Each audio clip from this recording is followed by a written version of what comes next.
नमस्कार दोस्तों, मैं विशाल आप सभी का बहुत बहुत स्वागत करता हूं। साथियों, जैसा कि आप जानते हैं कि हम पर्यावरण सीरीज चला रहे हैं और इस पर्यावरण की सीरीज में हम देख रहे हैं एमपीटेट और सीटेट के संबंधित सभी तरह के महत्वपूर्ण टॉपिक जो कि परीक्षा में बहुत ज़्यादा इंपॉर्टेंट है, जो आ सकते हैं। ठीक है ना।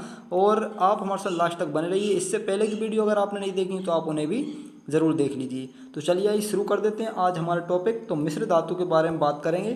तो देखिए, मिश्र धातु, इससे पहले हम धातु और अधातु को जान चुके हैं। तो मिश्रित धातु क्या होती है? धातुओं का समांगी मिश्रण होता है। ये मिश्रित धातुएं जो होती हैं वो क्या होती हैं? समांगी मिश्रण। यानी जो दो धातुएं होती हैं वो आपस में इस तरह से मिली होती हैं कि पूरी तरह से वो घुल चुकी होती हैं। ठीक है ना।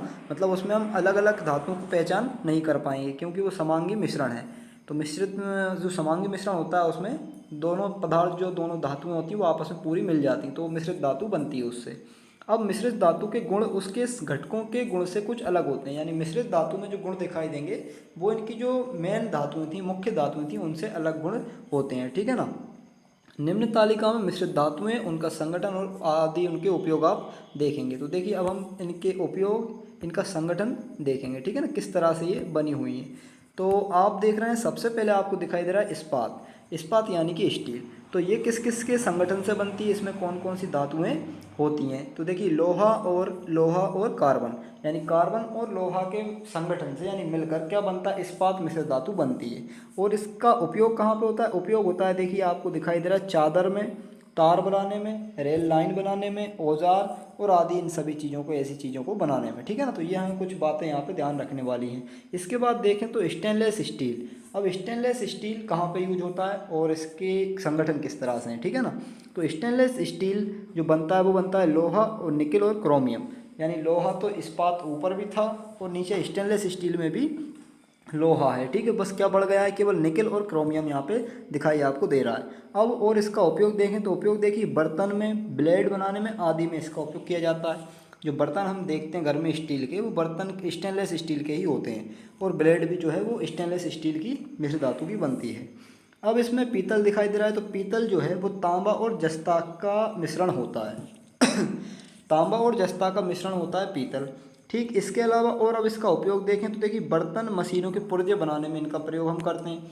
यानी बर्तन और मशीनों के पुर्जे जो है वो पीतल के भी बन जाते हैं। ठीक है, तो तांबा और जस्ता के संगठन से ये पीतल बनती है, मिश्र धातु। तो दोस्तों, यहाँ पे ये जो है, इन सभी को आपको काफ़ी अच्छे से करना है। इनका जो संगठन होता है, ये संगठन परीक्षा में पूछ लिया जाता है और इनके उपयोग भी ज़्यादातर आ जाते हैं। ठीक है ना। अब डुरालुमिन। तो डुरालुमिन मिश्र धातु है। ये एल्यूमिनियम, तांबा और मैग्नीशियम और मैग्नीज इनसे मिलकर बनती है। ठीक है ना। यानी एल्यूमिनियम, तांबा, मैग्नीशियम, मैग्नीज, इन चारों को अगर मिलाएंगे तो डुरालुमिन मिश्र धातु का निर्माण होता है। और इनका उपयोग देखा जाए तो उपयोग किया जाता है वायुयान, प्रेशर कुकर और उपग्रह बनाने में। ठीक है ना। तो चलिए देखिए, इसके बाद देखते हैं हम कांसा। तो कांसा भी काफ़ी ज़्यादा महत्वपूर्ण है। ठीक है, तांबा और टिन से ये बनता है। तो तांबा और टिन को अगर मिलाएंगे तो बनेगा कांसा, लेकिन तांबा और जस्ता मिलाएंगे तो बनता है पीतल। ठीक है ना। तांबा और जस्ता मिला क्या बनता है? पीतल बनता है। ठीक, और तांबा और टिन मिलाकर बनता है कांसा। तो ये साथ साथ में आप पढ़ते पढ़ते याद कर सकते हैं। ठीक है ना। अब इसके उपयोग देखें तो देखिए, कांसा का उपयोग होता है, एक तो बर्तन में कांसे के बर्तन भी आते हैं, मूर्तियां बनाने में और तोप आदि बनाने में भी इसका प्रयोग करते हैं। ठीक है ना।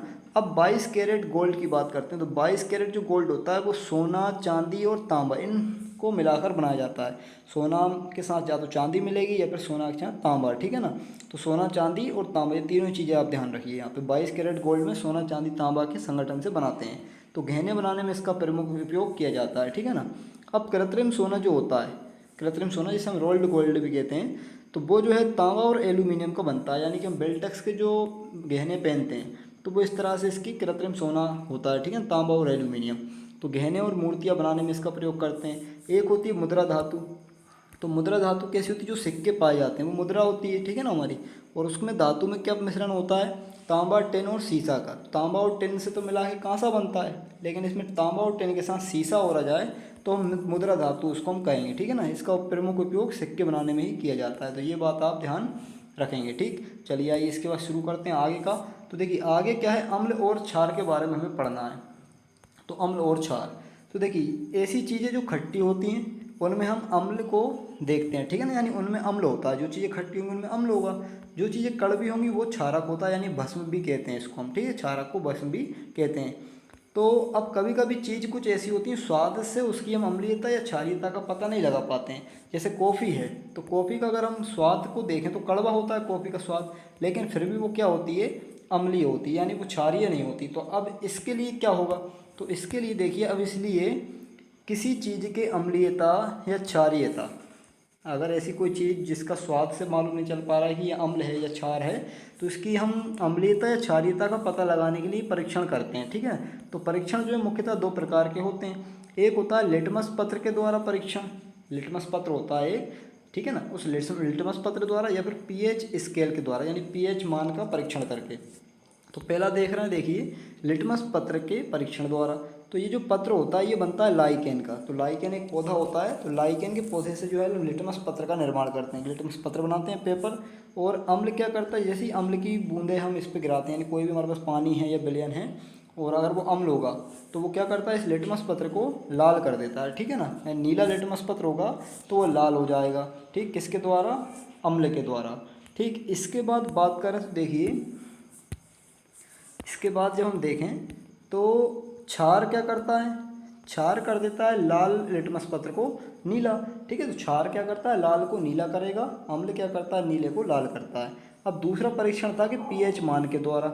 इसकी खोज जो है, पीएच जो मान था उसकी खोज किसने की, ध्यान रखिए आप, सोरेनस ने। ठीक है ना, सोरेनस ने 1909 में जो है सोरेनस ने पीएच मान की खोज की है। ठीक है ना, सोरेनस ने। अब 0 से 14 तक इसमें संख्याएं लिखी होती हैं। जो पीएच स्केल होता है इसके अंदर 0 से लेकर 14 तक अंक पढ़े जा सकते हैं। ठीक है ना, जिन पदार्थों का 0 से 6.9 तक का पीएच मान होता है, यानी 7 से कम, वो तो अम्ल होते हैं। और 7.1 से 14 तक अगर मान होता है तो फिर क्या होते हैं, क्षार होते हैं, यानी 7 से 14 तक होते हैं क्षार। ठीक है ना, 7.1 से। और जो केवल 7 होता है मान, वो उदासीन होता है, ना ही वो अम्ल होता है ना ही वो क्षार होता है, जिसका मान 7 होता है। अब ये कुछ पदार्थ हैं जिनके पीएच मान लिखे गए हैं, तो ये भी परीक्षा में पूछ ली जाते हैं। जैसे कि नींबू की बात करें तो नींबू का पीएच मान कितना होता है, 2.5, मतलब नींबू खट्टा होता है स्वाद में, इसलिए ये अम्ल भी है, और इसका मान कितना है, 2.5। इसके बाद सिरका, तो सिरका भी क्या रहता है, 4.0 है इसका मान, यानी 4 मान है इसका, पीएच मान 4 है, तो सिरका भी क्या है, एक अम्ल है। इसके बाद कॉफ़ी, तो देखिए कॉफ़ी स्वाद में रहती है कड़वी, लेकिन फिर भी इसका मान जो है 5.0 है, यानी 5 इसका पीएच मान है, तो ये भी क्या है, अम्ल है।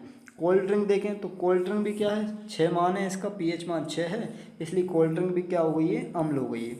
दूध भी क्या है, अम्ल होता है, 6.5 इसका पीएच मान है दूध का, इसलिए ये दूध भी क्या है, अम्ल है। ठीक है ना। अब बात करते हैं शुद्ध पानी, तो शुद्ध पानी का पीएच मान क्या होता है, 7, इसका कोई स्वाद नहीं होता है। ठीक है ना, पीएच मान क्या है, 7 है, और ना ये अम्ल है और ना ही ये क्षार है। इसके बाद बात करें लार की, तो लार भी होती है, देखिए जो हमारे मुंह के अंदर लार बनती है खाने से पहले, जब खाना आपने नहीं खाया तो उससे पहले 5.8 होता है अपनी लार का मान। ठीक है, लार का जो पीएच मान होता है वो 5.8 होता है, यानी अम्ल रहती है पहले। इसके बाद खाना जैसे आप खा लेते हैं तो खाने के बाद आपका जो लार का पीएच मान हो जाता है वो हो जाता है 7.4। 7.4 का मतलब हो गया यहाँ पे कि वो क्षार बन गया है। ठीक है, लार जो होगी वो क्षार बन जाएगी। अब रक्त जो होता है, रक्त वो भी अपना क्षार होता है, रक्त भी क्या रहता है, क्षार रहता है। तो 7.4 इसका पीएच मान होता है, इसलिए ये रक्त भी क्या है, क्षार है। टूथपेस्ट जो हम देखते हैं, सुबह सुबह आप ब्रश करते होंगे टूथपेस्ट से, तो वो टूथपेस्ट जो होता है वो 8.0 यानी 8 उसका पीएच मान होता है, इसलिए क्षार होता है ये भी। ठीक है ना। इसके बाद नीचे नोट लिखा हुआ है कि हल्दी का भी प्रयोग अम्लीयता और क्षारीयता पता लगाने के लिए कर सकते हैं। ठीक है, तो हल्दी से किस तरह से करते हैं, जब क्षार इस हल्दी पर डालते हैं तो लाल हो जाता है क्षार। जैसे आपने देखा होगा कुछ क्रीम वगैरह ऐसी होती हैं जो हल्दी पे लगाने से लाल पड़ जाती है हल्दी। ठीक है ना, तो हल्दी अगर लाल हो जाती समझ लो वो क्षार है जो भी उसके ऊपर आया है। इसके बाद अम्ल हल्दी के रंग में कोई परिवर्तन नहीं करता, अगर अम्ल होता है और उसे हल्दी पर डाला जाए तो हल्दी के रंग में कोई परिवर्तन नहीं आएगा। ठीक है ना। इसके बाद अम्ल और क्षार में हम अंतर देख लेते हैं। तो देखिए अम्ल और क्षार का पहला अंतर तो यही है, ये स्वाद में होते हैं खट्टे अम्ल, और क्षार होता है वो स्वाद में होता है कड़वा। ठीक है, तो पहला अंतर तो यही हो गया। इसके बाद और थोड़ा आगे बात कर रहे हैं अम्ल के बारे में, तो देखिए ये छूने में चिकने नहीं होते हैं, जो अम्ल होते हैं वो छूने में चिकने नहीं होते हैं, लेकिन क्षार छूने में कैसे होते हैं, थोड़े चिकने से दिखाई देंगे। ठीक है ना। ये नीले लिटमस पत्र को लाल करते हैं, यानी अम्ल जो होता है वो नीले को लाल कर देगा, और जो क्षार होता है वो लाल को क्या कर देता है, नीला। ठीक है ना। पीएच मान 7 से कम होता है अम्ल का, और 7 से ज़्यादा होता है क्षार का पीएच मान। ये छोटी छोटी नॉर्मल बातें थी। अब ये है काफ़ी इंपॉर्टेंट, ये परीक्षा में पूछ ली जाते हैं। ठीक है ना, ये बिल्कुल आईएमपी है, ध्यान रखिए आप इसको। अब इसमें देखिए लैक्टिक अम्ल, तो लैक्टिक अम्ल किस पदार्थ में पाया जाता है, यानी खट्टा दूध हम जो देखते हैं दही, तो दही में लैक्टिक अम्ल पाया जाता है, ठीक है ना। और दूध से दही जो बनता है उसको लैक्टोबैसिलस नाम का एक जीवाणु होता है, लैक्टोबैसिलस। दूध से दही जो बनता है वो किस जीवाणु के कारण बनता है, लैक्टोबैसिलस जीवाणु के कारण, ठीक है ना। और लैक्टिक अम्ल इसमें पाया जाता है दही के अंदर। इसके बाद टार्टरिक अम्ल की बात करें तो देखिए टार्टरिक अम्ल जो होता है वो इमली में पाया जाता है, और कच्चा जो अंगूर होता है, कच्चा अंगूर और इमली, ये आप दोनों बात ध्यान रखिए, इसमें टार्टरिक अम्ल होता है। ऑक्जेलिक अम्ल टमाटर में पाया जाता है, टमाटर भी खट्टे होते हैं तो इसमें ऑक्जेलिक अम्ल होता है। इसका जो सेब होता है, सेब के अंदर मेलेइक अम्ल पाया जाता है। कौन सा अम्ल पाया जाता है, मेलेइक अम्ल सेब के अंदर। इसके बाद साइट्रिक अम्ल पाया जाता है नींबू में, संतरा में, मौसम्बी में, ये भी थोड़े खट्टे होते हैं, तो नींबू, संतरा, मौसम्बी, ठीक है ना, तो इनमें साइट्रिक अम्ल पाया जाता है, इसको सिट्रिक अम्ल भी कहते हैं। अब इसके बाद देखें आगे, तो देखिए एसिटिक अम्ल दिखाई दे रहा है आपको, तो एसिटिक अम्ल में अम्ल कहाँ पर पाया जाता है, सिरका के अंदर पाया जाता है। सिरका होता है उसमें एसिटिक अम्ल होता है। फॉर्मिक अम्ल लाल चींटी का जो डंक होता है उसमें फॉर्मिक अम्ल पाया जाएगा। कार्बनिक अम्ल जो होता है वो कोल्ड ड्रिंक्स आदि में पाया जाता है, ठीक है, कार्बनिक अम्ल। और यूरिक अम्ल जो है वो मूत्र में पाया जाता है, ये आपको ध्यान रखना है।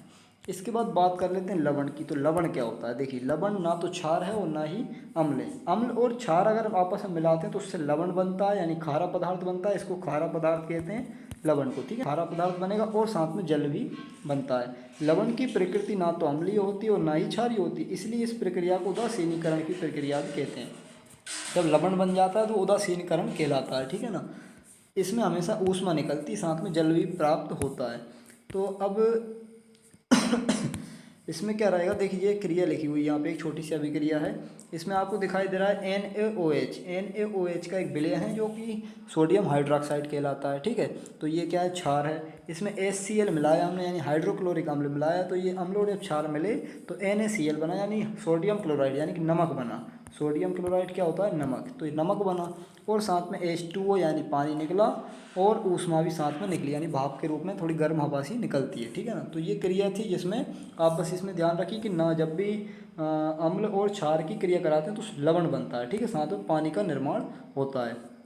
ऐसी देखिए एक उदाहरण है छोटा सा कि उदासीनीकरण के उदाहरण के रूप में देखिए हमारी लार दांतों में फंसे भोजन को अम्लीय बना देती। दांतों के बीच जो भोजन फंसा रहता है वो लार क्या करती है, उसको अम्लीय बना देती, जिससे दांत खोखले हो जाते हैं। दांत कैसे पड़ जाते हैं, इस वजह से खोखले।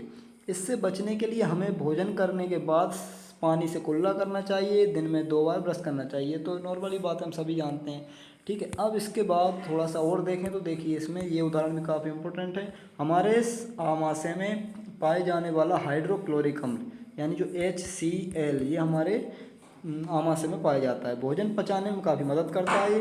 अगर इस अम्ल की मात्रा ज़्यादा हो जाती है तो हमें अपाचन हो जाता है। इससे बचने के लिए प्रति अम्ल एंटी एसिड यानी कि इनो, एंटी एसिड क्या होता है, इनो होता है, तो इनो लेते हैं।